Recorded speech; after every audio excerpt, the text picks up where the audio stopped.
Hey, what's going on, Gooners? Welcome to my first game day vlog of this season back at the Emirates Stadium. And it is searing hot, guys. It's 34 to 35 Celsius right here at the Emirates Stadium. And the team news has just come out, and it's Ramsdale in goal, right at right back, Saliba, Gabriel, and Zinchenko at left back, Partey and Xhaka in the middle, Saka, Odegaard, Martinelli, and Jesus. So it's the same as last week, which I predicted in the preview.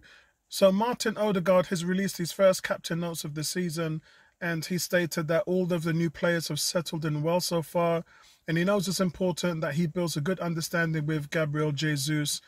Against Palace, we didn't have too many combinations, but he did play me in for a chance in the second half, and I should have taken a shot. And that would have been a great start for us together. And he says he thinks their combination play was really good in pre-season, which it was, we all agree. And he enjoys playing with him, and hopefully they can see more of that in the coming season.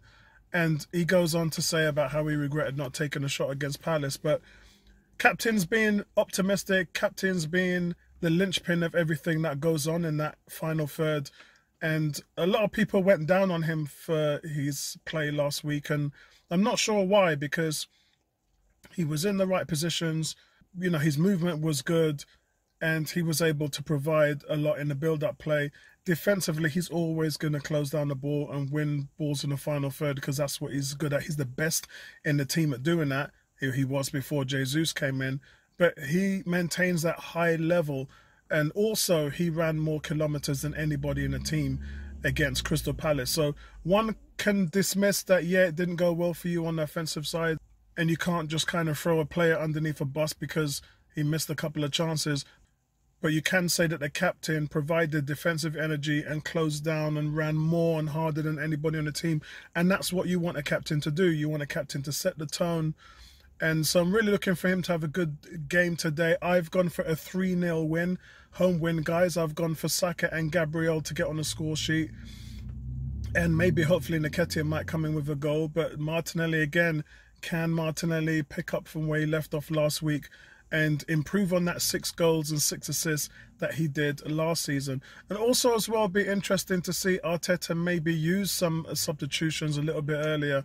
It's really seething out there in terms of the heat, and players are going to be running hard, they're going to be working hard, and they're going to be absolutely gassed. So will Arteta take the time out to give his players a little bit of a run out and maintain that fresh legs?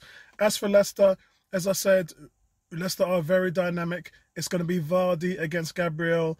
So guys, I'm going to go now to the shop. I'm going to get some footage now so you guys can see all the new change of equipment and gear, and what kind of clothes that I think that you guys should be going after as well. So let's do a little bit of a fashion show, and I'll see you guys inside of the armory.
Hey guys, hope you got a good look at all the new stuff that's in there.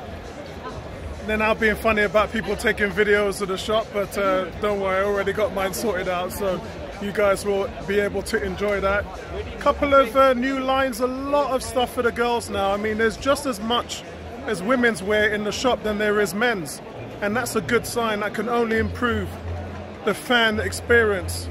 From what is, guys, nearly 40% of our fans are females, 38% in fact. So when you look at over a third of our supporters are girls, it's pretty good that we're able to sort of facilitate that. The stadium, the shop as well as the stadium is absolutely jam-packed. Trying to see if there's anything new in the stadium that has changed. It isn't much. You know, our famous wall here has grown a little bit and changed, so I know what they did here was they used to have the teams that are lined up over the years. I actually did like that. I thought that was brilliant in terms of trying to understand the heritage of the team. I'm not sure why they've not sort of gone with that again, but this is realistically just famous moments, famous goals throughout the ages. And we can start here with Alan Sunderland, his goal, which was my first ever Arsenal game actually. And then we've got Charlie George against Liverpool. In that famous room, we've got Canu here. In 1999, we've got Tony Adams, which is, you know, would you believe that moment there, Tony Adams, Ray Parlour, David Rocastle. I'll just walk on, Robert Perez here, Spurs 2004. I hope you guys can see that properly. And then we've got Patrick Vieira here, 2001. Aaron Ramsey, Chelsea 2017. Thierry Henry 2012 as well. So we've got quite a bit. Ian Wright, and we've got Alan Smith, Charlie Nicholas, Freddie Ljungberg, Paul Merson, David Seaman, Dennis Bergkamp, Brian Talbot going back to 1979 as well. Sol Campbell, Barcelona in the final. And then we've got Andrea Sharvin against Liverpool, where he scored them 4 goals. So guys, I'm expecting to see a little bit more stuff that's going on with the stadium. Quite a few changes, and if I do find some, I'll let you know. So speak to you guys in a minute. Yeah guys, Apollo 101, just got 2 fans here who were probably just talking about Arteta. We're talking about Arteta? Arguing, yeah. So what's the discussion here? Question is he the man? I'm still 50-50. He's got to present FA Cup good, but now we need to get into Champions League. I think this is it, because the first 2.5 years has been getting rid of the deadwood.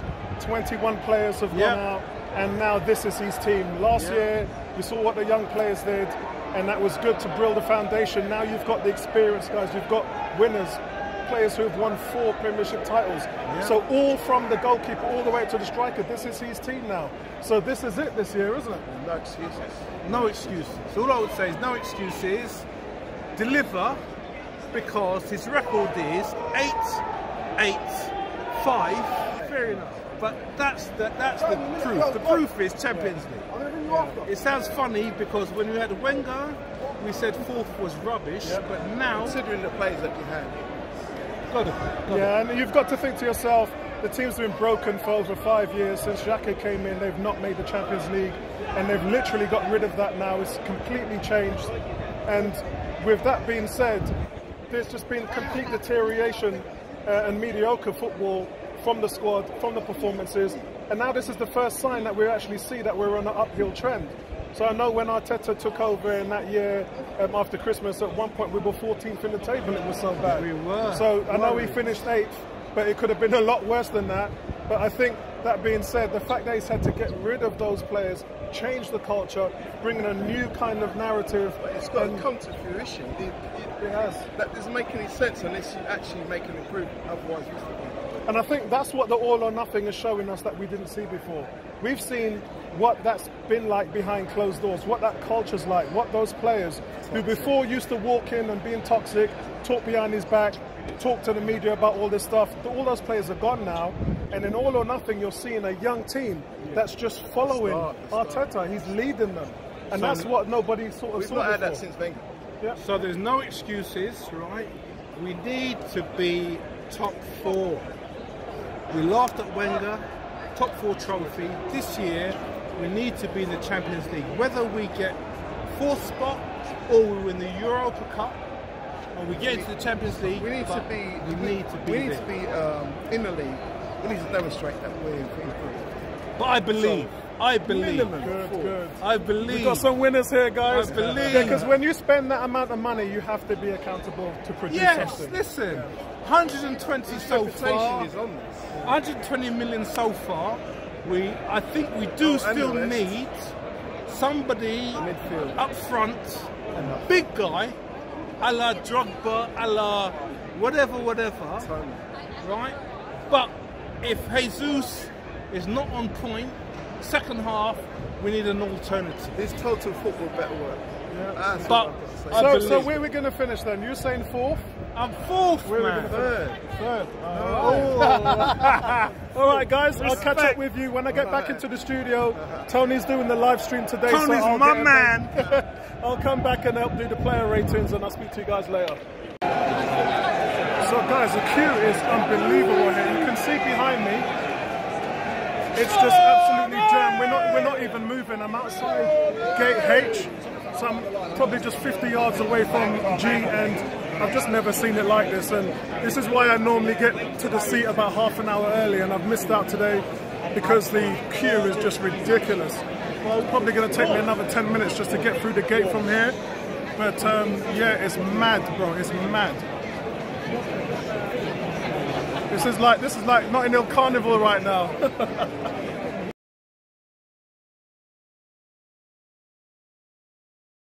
Hey guys, it's Arsenal 2, Leicester City 0. Pretty much went the way how I thought it was going to go. My prediction of 3-0 is still on board.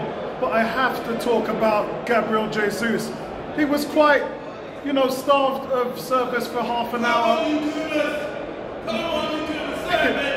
And then he just came to life. And really, guys, I mean, this guy is almost like Alexis Sanchez. When he gets the ball, his footwork is so quick in terms of his thinking, his intelligence. You just don't know what he's going to do with the ball. He's so unpredictable in the box. And the first goal was just caught everybody out by surprise. Had no idea that he was able to, in such a short space, just get the ball one touch, second touch, just lift it, curled it over the goalkeeper. Absolutely exquisite. Brilliant goal. That goal's going to be remembered for many years to come for the player and for Arsenal fans. And the second goal, just from a corner, and just gets there on the far post and nods it in. And not just that, but he could have had another 2 goals after the 2 that he scored. And this guy has just got buckets and buckets of potential in terms of Arsenal. That's what we've been missing, guys. Jesus is box office. And not just that, but on the other end, Jamie Vardy has met somebody called William Saliba, and I don't think he likes his new friend, because Saliba is absolutely taking him to the sword back there. He's playing clean-up man, he's playing the caretaker, and he has not put a foot wrong in this game. And really, guys, you have to look at this. It's a very good homecoming for Mikel Arteta and his new team. Martinelli's been very busy. Referee does not like him at all. He's called him for about 4 fouls, which I think actually a couple of them could have gone the other way. Saka's been very quiet. He's stayed out on an island on the right and not been too involved. He's not really come into the box. Maybe in the second half he needs to do a little bit more of that to get himself into the game. Partey and Odegaard are doing their part, trying to battle with the midfield, but I do think for half an hour I think Leicester was winning the midfield battle. A little bit sloppy, players giving the ball away the first 20-25 minutes, but then we started to come into the game and then get Jesus the service that he much needed. And it looks like, guys, that what they're building here is just Zinchenko as well, very good on the ball today, and just an elite player and in advanced positions in that left back. So you've got to think to yourself, when Turney gets back, you want Zinchenko to play in that number 8 role where Xhaka is, just so that he can add a little bit more dimension to the game. He's absolutely begging to be a part of what's going on up there, and I think we'll be better off for it, guys. But at the moment, total control, clean sheet. There was a shout for a penalty, which was no way a penalty. You can see Ramsdale pulls out of the challenge, it goes to VAR and it's easily overturned. Linesman just wasn't doing his job there. But listen, guys, I'll talk to you at full time. Don't forget, hold it down. Tony and them guys are still in the studio, and I hope you guys are enjoying the stream at the moment. Speak to you soon.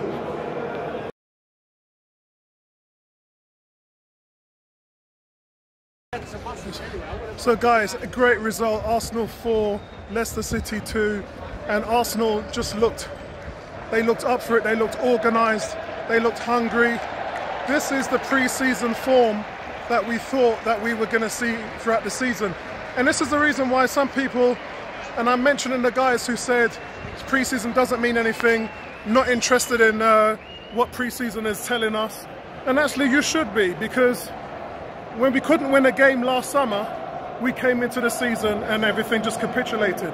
But you can see from what we did this summer, it's actually transferred over into the season. And we're just looking so much better on the ball.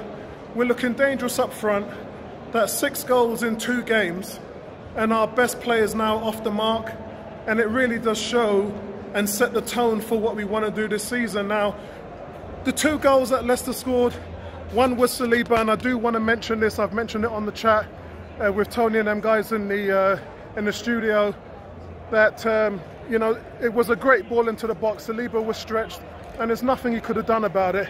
And I do want to make some parallels here. Last season, Chelsea came here and won 2-0 in the second game, and what happened at halftime was the fans just booed the young players. Remember, we had 9 players out because of injuries and COVID. Some of the young players were making their debuts, and the fans booed them off the pitch, and I called them out for that because I thought that was wrong. Today, we saw how much that's changed among the fan base. Saliba, with his mistake, when the ball came to him again after that, the fans were clapping him every time he got the ball, and I think that was a very strong message in terms of the support that this team is now getting. And moving on to him also later on after that, taking a ball off the line, which obviously made up for that mistake. But all throughout the game, he looked assured. He had 7 clearances last week. I think he had 5 or 6 today, which is again the most of any player. And it's just his positioning and his poise. He's just a great, I mean, I can't believe this guy's 21. And to me, he's still going to get an 8 today. But overall, Gabriel Jesus, him and Partey just missed a massive chance, open goal towards the end of the game. And Arsenal could have scored 6 or 7 goals today. The scoreline's flattering. The fact that Ramsdale made a mistake on Maddison's goal, and then they had an own goal. The game looked a little bit closer than what it was, but in reality, Leicester weren't at the races today. Arsenal were just too much for them, too much movement, too much energy. The pressing in the second half was relentless. Martin Odegaard as a captain just setting the tone for the players. Jesus, just the magic, just that Alexis Sanchez type of magic that this team has been missing. The ability just to get on the end of everything and start things from wide of play, go past players in the box. That tricky kind of feat that we haven't seen for a while now. And anytime you have a forward who just has the ability to go past players, it's just danger in the box for opposing teams. But overall, guys, there you have it. Thanks for joining me today. I'm now going back to the studio, and I'll join you guys for player ratings. Speak to you soon.